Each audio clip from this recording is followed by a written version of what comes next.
Hi guys, I'm going to do a quicker version of the swatching of the Roman Szmal Aquarius watercolor that I got sent a couple of weeks back, and I already did a live version of it in which I made this color chart with the original labels on it, but I've decided that now I would like to do a quicker version of it for everyone to see, because I started doing a live thinking it would be half an hour and it turned out to be 3 hours or so.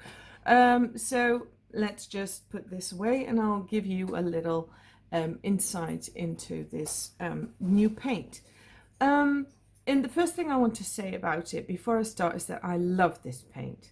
I discovered it, I think, on the blog of Jane Blundell, where she tried this paint and was pretty enthusiastic about it. And when I looked it up, it turned out this paint is actually very affordable. And as you know, I'm also always, I love the, the brands that we all know, like the Horadam and the Daniel Smith and everything. I love those brands, but they are quite expensive. Core is even more expensive. And I'm always looking for more affordable paints. So this is a very, very good alternative, and it's a paint that I will actually keep using myself as well. So I wrote down the numbers and the names and the pigment numbers so that you have an idea what I'm painting with. I'm gonna quickly check if my camera's, yeah, okay, that's okay. I used to work with a camera that had a screen you could fold out and flip around, so I could always see what I was painting from where I sat. But now I found out that despite my really lovely camera, my phone is doing better with light circumstances and everything, so I've turned to filming with my phone. Right, buff titanium, here we go. PW 6.1.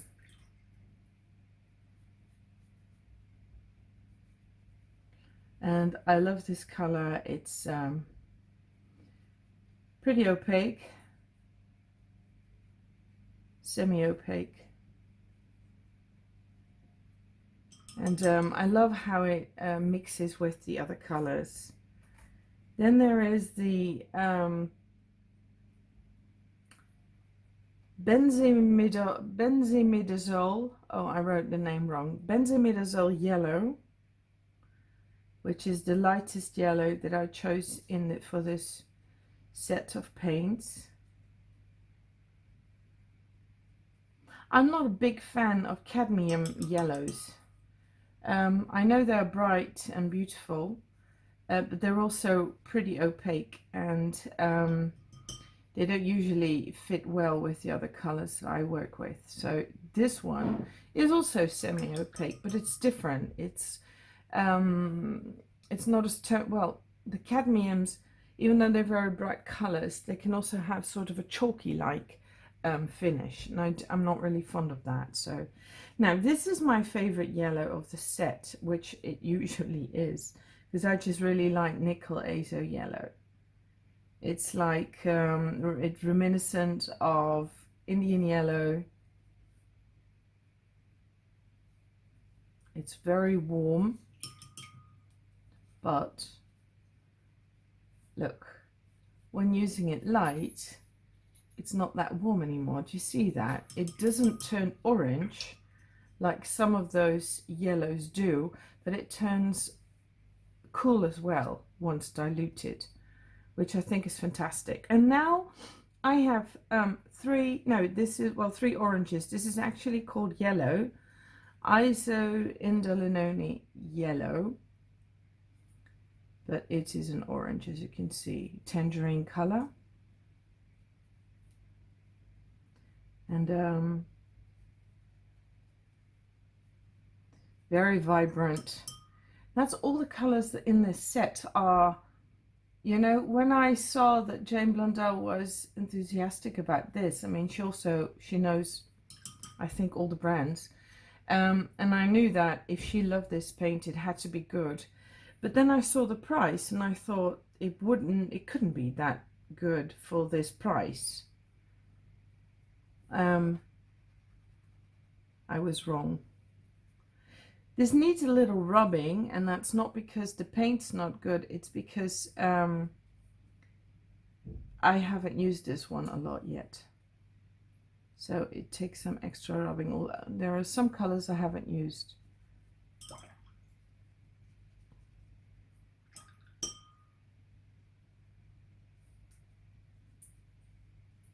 As you can see, super bright, beautiful red, orange.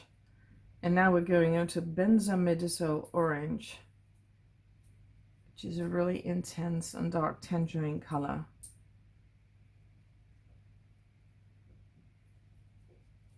And that too, it's just formidable. It looks very much like the Chinese red that I never use. I keep forgetting their name.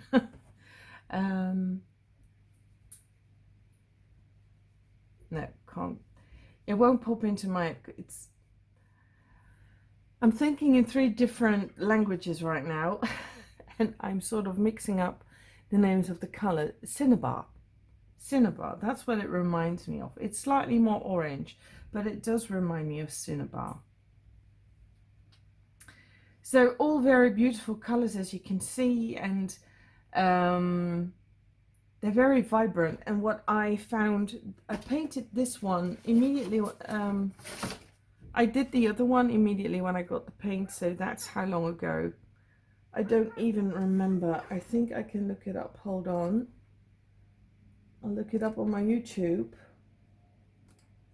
because I did that huge video about it, and YouTube is loading very slowly. Okay, so let's see the live.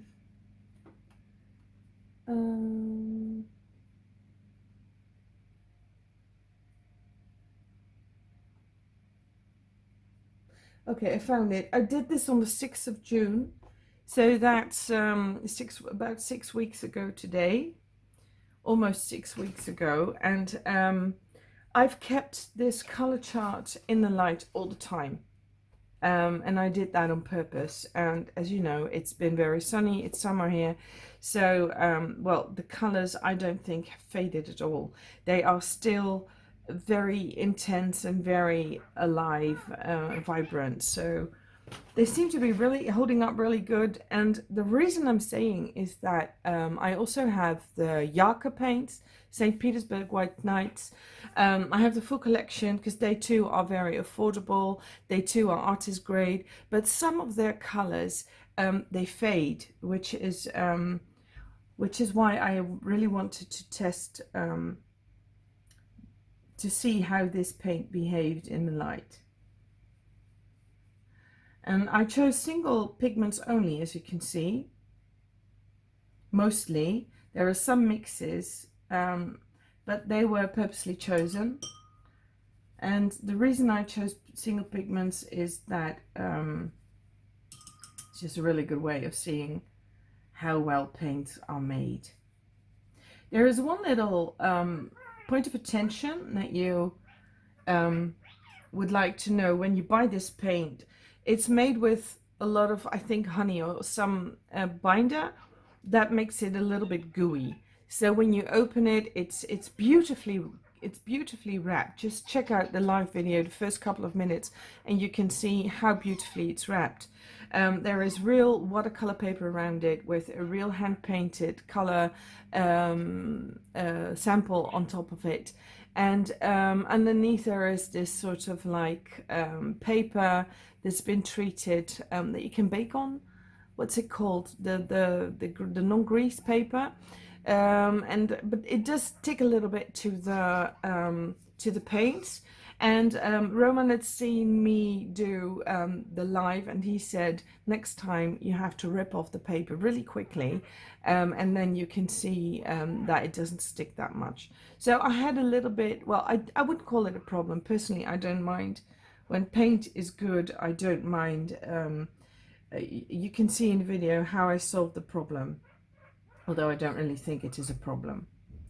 Okay, so Pyrrole Scarlet is beautiful. I think if you mix that one with the 208 Benzimidazole Orange, I think you're going to get a beautiful cinnabar. And this is a very beautiful color too, the Pyrrole Rubine. It's super intense, as you can see. The paint is really intense. It just picks up very, very easily. And it works really, really well. It behaves well. It's super lovely paint. Okay, 170. This is Permanent Red. And this is actually, I haven't used that much red in the past in my work. But ever since I've had it, I've been using it. This is my favorite red so far. I'm working on some illustration work right now, and I don't want to share that yet. But I've been using that in the illustration work as well. I just love how it works. It's just beautiful. It's, I don't know. There are paints that are just, they feel like, you know, you're meeting someone who could have been a friend for ages. And that's what's with this paint. Naphthol Red. Naphthol is huge. It's just like Pyrrole. Naphthol is in your face. Only in watercolors, it's not always that. But this is, and it's pretty fabulous.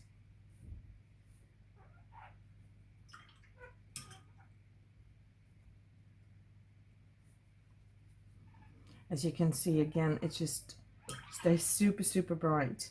Then the magenta. The magenta is a little different from the magentas that I have, that other brands call them magentas. But it's, I know some magentas who use PV19, I think. Let me see. Yeah, PV19 is what I've run into as magenta. And this is like a really super pink. It's like bubblegum pink, only then darker. It's really, really pink. And it's beautiful. It's great for painting flowers. It's great for adding to skin tones. It's lovely. Okay, and then I also asked. Roman told me to pick a set of colors to test, and I also chose a couple of granulating paints, of course. And you know, this is one I chose on purpose. It is the Cobalt Violet Light, and the reason I chose it on purpose is that Cobalt Violet Light in very many brands is so light that, you know, it's hardly got any coloring power, but this one has. And when it dries up, I think it's lovely. I think this too can be used very well in skin tones, like when you do older faces. If you use this with a raw umber, then, you know, it will not be as blushy as a magenta or red would be. It would contain a slight bit of bluish sheen through it, which makes it old. And well, anyway, I love the color. Right, so then we move on to Ultramarine Violet. It's another granulating one.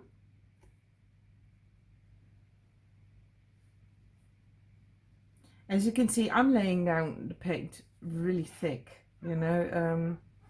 Most people wouldn't. And that's just because I'm doing a color chart. So Oh, if you hear some crazy noises in the background, that's perfectly possible because you can hear my bird singing, talking. He is sort of begging to get out. Only I did let him out once when I was painting, and that was not the best of ideas because he wanted to join me painting, and even though it must look funny on video, it was not very funny for my brushes. He eats them.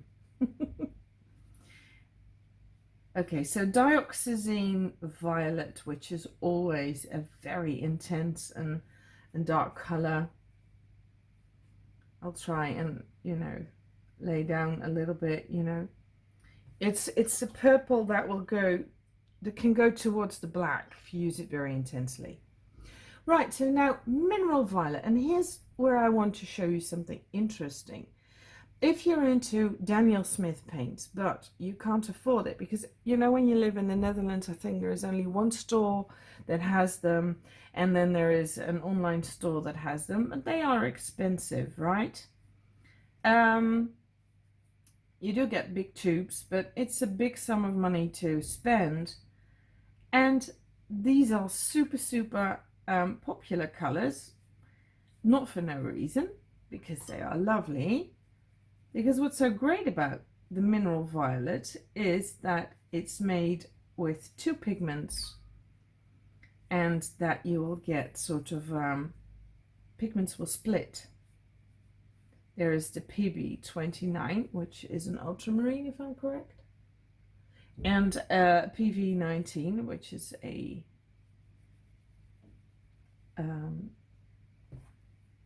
pinkish color, a magenta. So now just wait, and while it dries, the pigments will start to split. Right, so I helped it by dropping a little bit of extra water in it. Another color that's really popular in the Daniel Smith paints, and that's really fantastic, is shadow violet. And it's in the Aquarius line as well, and it's just gorgeous. It's absolutely gorgeous. I still want to do a night scene with this one, a night landscape.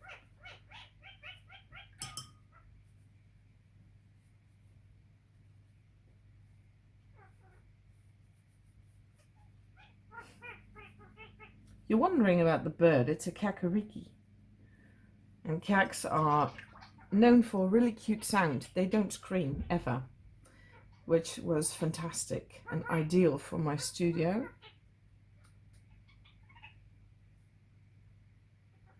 And the Prussian blue, look at that. It doesn't look like the Prussian blues that I know from other brands.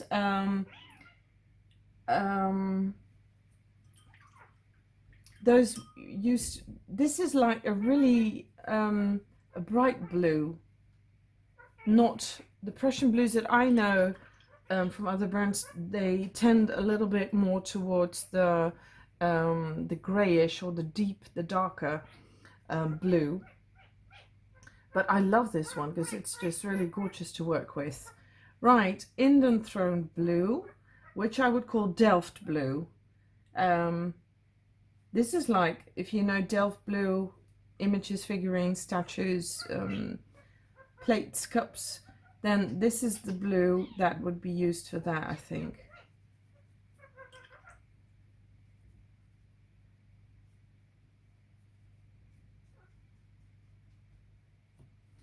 I'm just going to try how dark it'll be.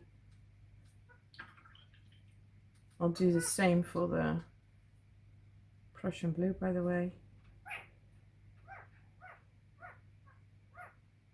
Because as you know, in my work, I don't work with very thin layers of paint. I like to lay it down quite heavily. Right, French ultramarine. That's a beautifully granulating color, as it should be. But you know, that's also, how can you tell whether, you know, you're dealing with artist grade paint? You know, there are a couple of colors that you will want to granulate heavily. If they don't, you don't have artist grade colors.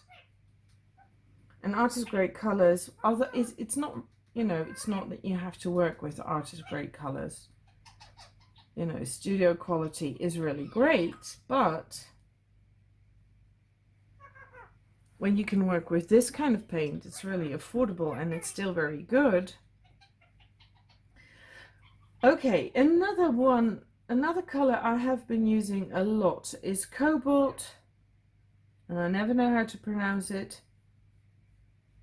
Cobalt Ceylon, Chilin, Surlin blue.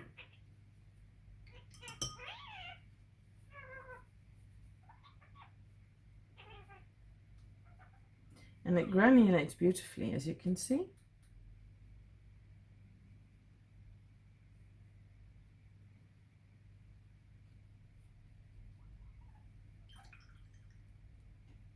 Okay, moving on. Phthalo blue, green shade.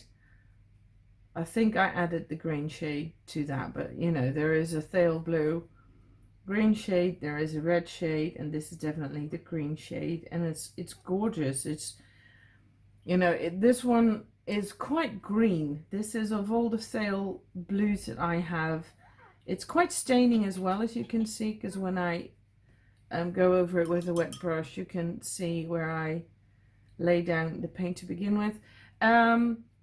This is a very, very greenish, turquoise-ish phthalo blue. I love it personally because it's like when you don't really want I just called the name. When you don't want to go towards turquoise, towards green, you want to be blue, but then you want a little tad of green in it. This really is a gorgeous, gorgeous color. It's a little bit more outspoken towards the green side than the phthalo blues that I have. Right, and then there is the ocean blue, which is a mix of a brown and a blue color, and I love it. It's a weird color in that it's like the mineral violet. It splits like the mineral and the shadow violet. The color splits, and I like that. I'm just laying it down a little bit thick sometimes.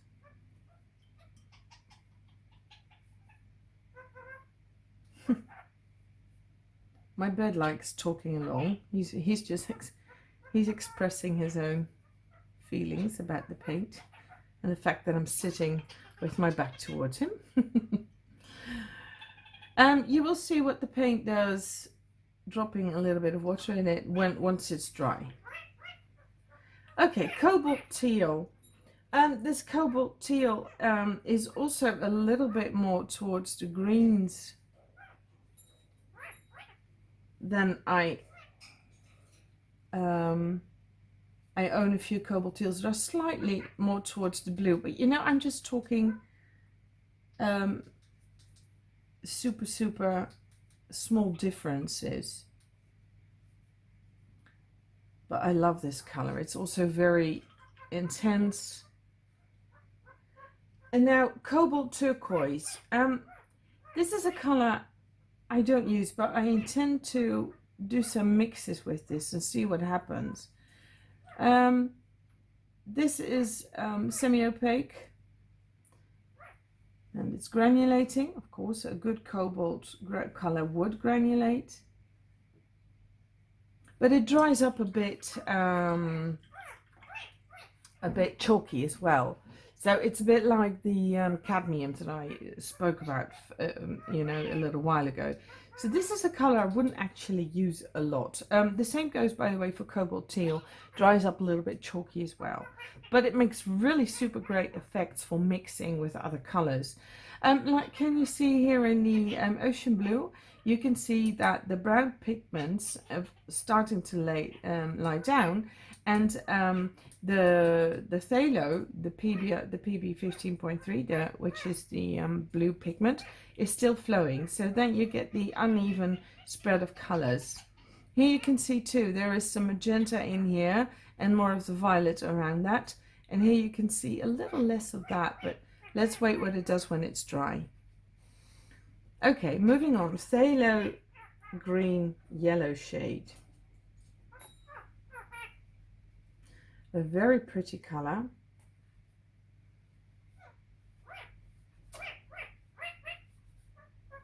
It's very transparent and staining a lot, because the moment I lay it down, I can see the strokes of my brush when I go over it again with the wet brush.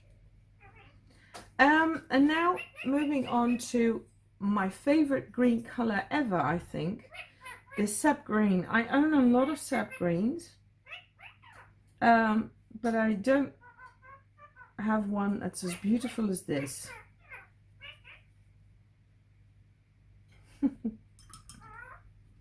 My bird is called Polka, by the way. Polka is a Belgian name, and he is from Belgium, so that's why Polka.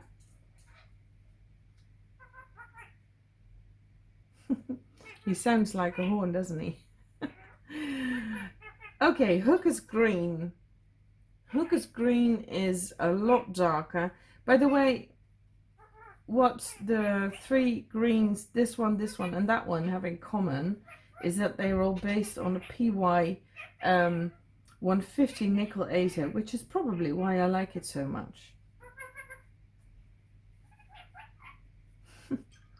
I think Polka wants to stay in it, don't you think?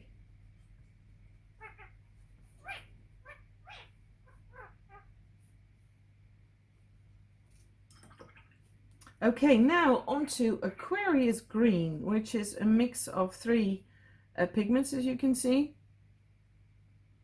And it's very dark. It's a beautiful tone for when you're painting landscapes or flowers.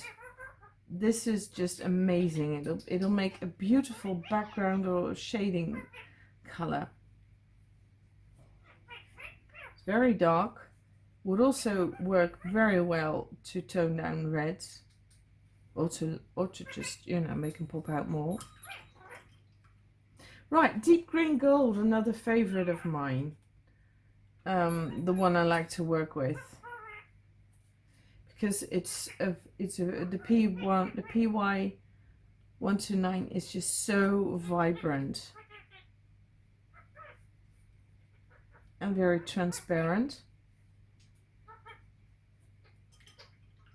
Okay, and now on to natural sienna light. And this is a tone I would use you know, landscapes, but also skin tones, by the way. I like using siennas and umbers in that. So transparent oxide yellow.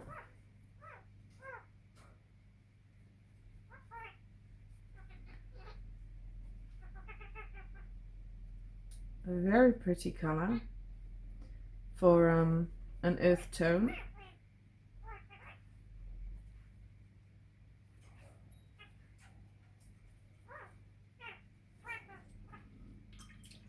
Beautifully transparent, which it promises.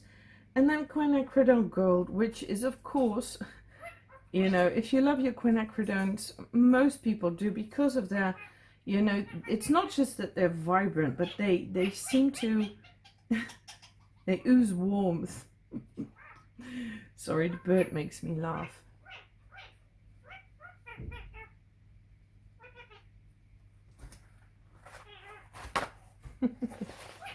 This is the first time I'm recording a video with him in this room, so that's quite funny.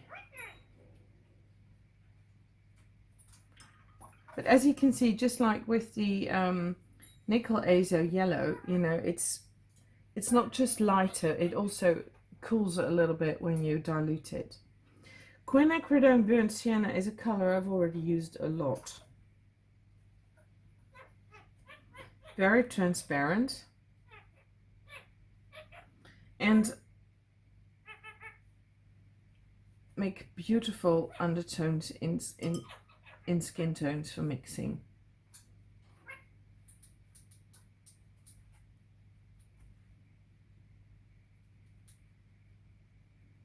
When you use the paints a little thicker, a little more intense, they feel slightly gooey, like as if there is a lot of honey in there. Italian burnt sienna. That's a slightly duller version of brown. But as you can see, it's very pretty. Very pretty colors for painting trees, trunks of trees, for instance. Chocolate. Right, another fabulous color is quinacridone maroon. PR206 is the pigment, and it's just a wonderful vibrant earth tone. I mean, this just makes your heart sing when you're painting landscapes, flowers. This is gorgeous. And finally, transparent brown.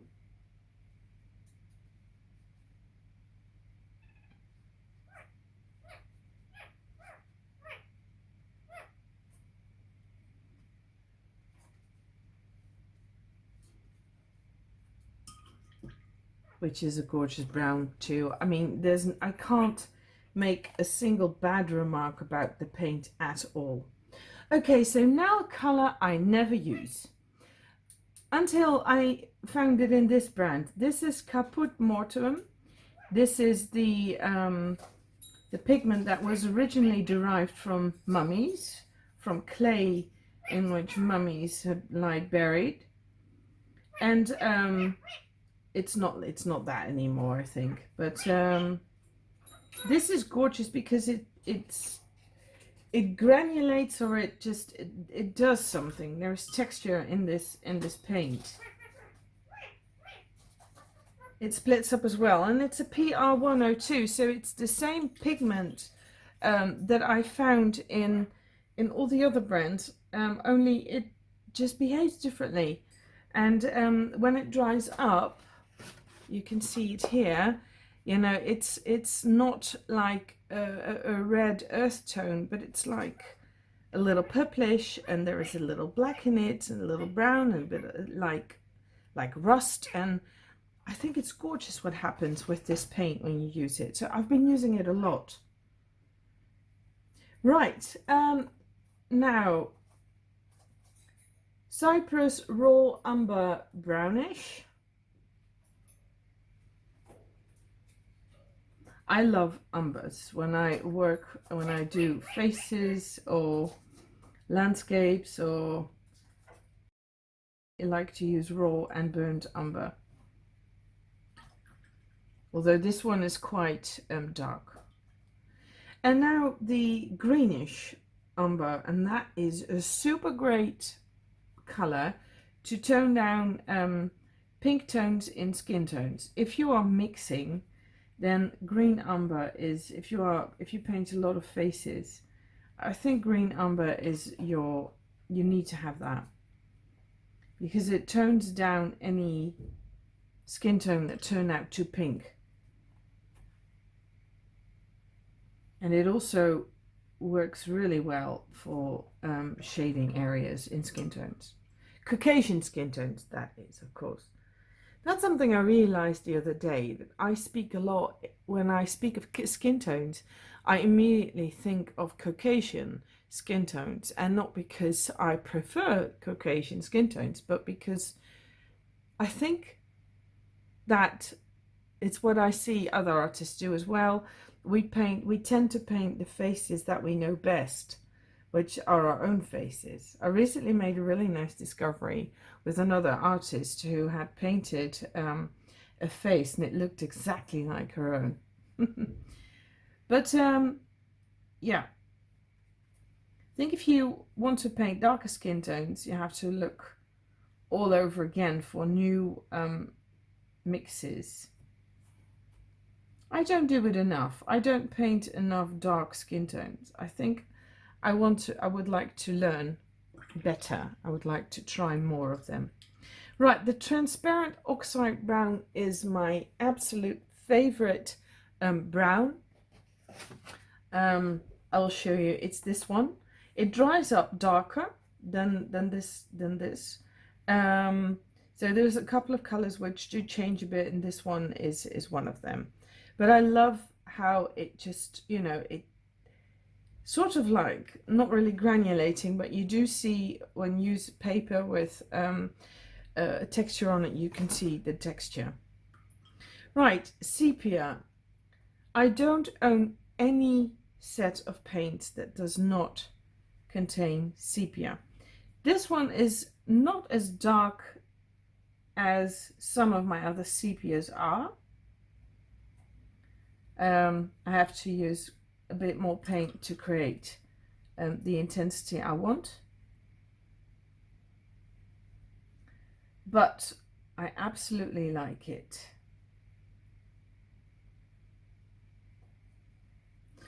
The Van Dyke brown. This is a color that resembles the sepias that I know.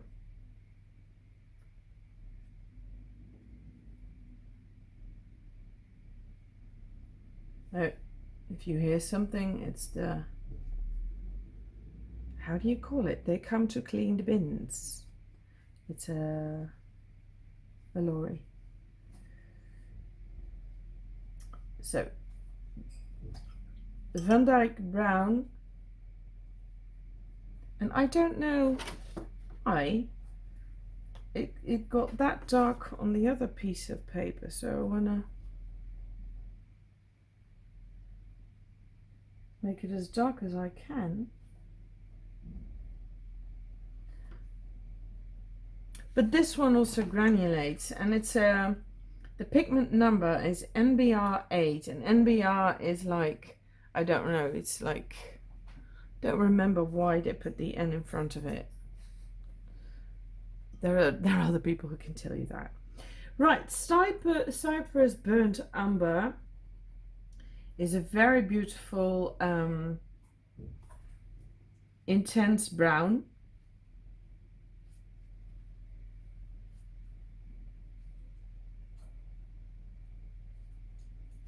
If you would, you could, it depends on what you want. It's slightly warmer than the sepia, although it looks a bit like it, but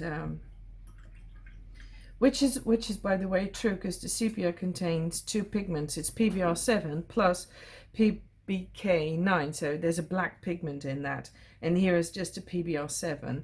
So if you would have to choose between the two, I would choose this one, the Cyprus Burnt Umber, and then add, you know, any black that you have, you could mix in to create either the Van Dyke brown or the sepia.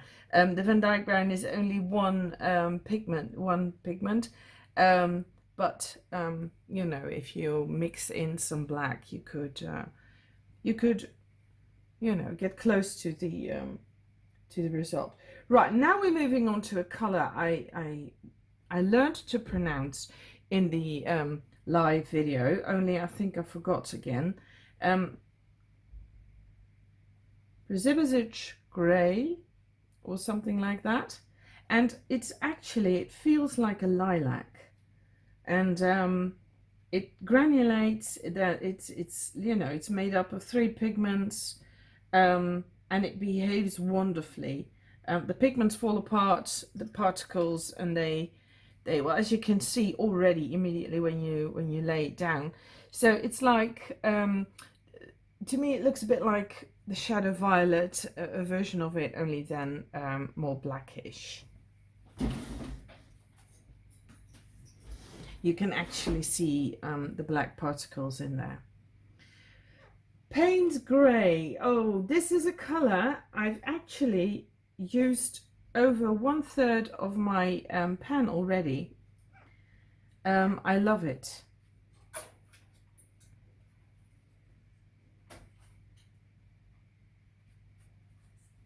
Payne's grey is always beautiful, I think, because it's sort of like a bluish kind of grey.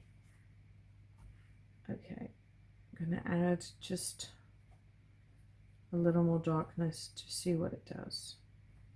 To show you what it does. I already know what it does. Right, Perylene Green. That is a color. That's also great for really, really dark paintings, for dark atmospheres.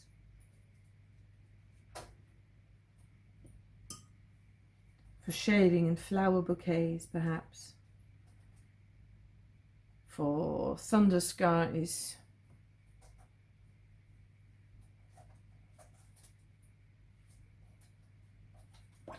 Okay, and now we're moving on to the one that last, Mars Black.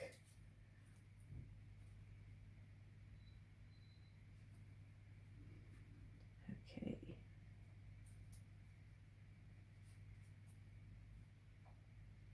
Beautiful, intense black.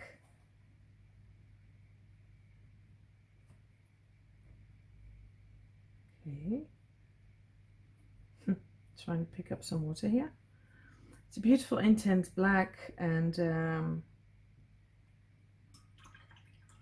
it does granulate somewhat, but now we're moving on to the Aquarius black.